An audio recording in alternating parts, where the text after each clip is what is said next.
বিভিন্ন সময় বিভিন্ন প্রেক্ষিতে আমাদের কিছু প্রসেস লক করে রাখতে হয়, সাধারণত সেগুলো ইআরপি সফটওয়্যারের মাধ্যমে করা হয়। তো জিটিআর ইআরপি সফটওয়্যারে প্রসেস লক যে অপশনটি আছে সেটি নিয়ে আমরা কথা বলবো। আমরা প্রথমে অ্যাডমিন ম্যানেজমেন্টে প্রসেস লক যে অপশনটি আছে সেটি সিলেক্ট করব। এখান থেকে আমাদের যে আগের প্রিভিয়াস ডাটাগুলো ছিল সেগুলো আমরা এখান থেকে দেখতে পারবো। আমরা যদি নতুন করে কোনো একটা প্রসেস লক করতে চাই, সেই জন্য আমরা প্রসেস লক ইনফরমেশন যে বাটনটি আছে সেই বাটনটি সিলেক্ট করব। সেটি ক্লিক করার পর আমাদের সামনে এরকম একটি ফর্ম লোড হবে। এখান থেকে আমরা আমাদের ইনফরমেশন গুলো দিয়ে আমরা যদি সেভ বাটনে ক্লিক করি, তো বলে রাখি এখানে ইস লক কতটুকু পর্যন্ত লক থাকবে, অর্থাৎ কত তারিখ পর্যন্ত লক থাকবে, এটি আমরা টু ডেটটি সিলেক্ট করে ইস লক টিক চিহ্ন দিয়ে আমরা সেভ করলে ওই তারিখ পর্যন্ত ওই প্রসেসটি লক থেকে যাবে।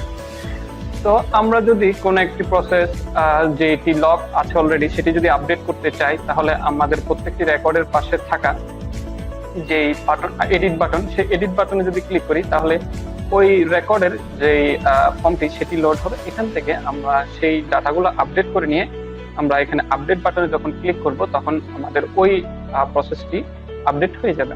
আমরা এরপর যদি চাই কোনো একটি এরকম লকের রেকর্ড ডিলিট করতে, তাহলে আমরা এখান থেকে জাস্ট ডিলেট যে বাটনটি আছে প্রত্যেকটি রেকর্ডের পাশেই, সেই ডিলেট বাটনটি আমরা যদি একবার ক্লিক করি সেই ফর্মটি, সেই রেকর্ডের যে ফর্মটি সেটি লোড হবে। এখান থেকে আমরা পুনরায় যদি ডিলেট বাটনে ক্লিক করি তাহলে ওই যে প্রসেসটি সেই প্রসেসটি ডিলিট হয়ে যাবে।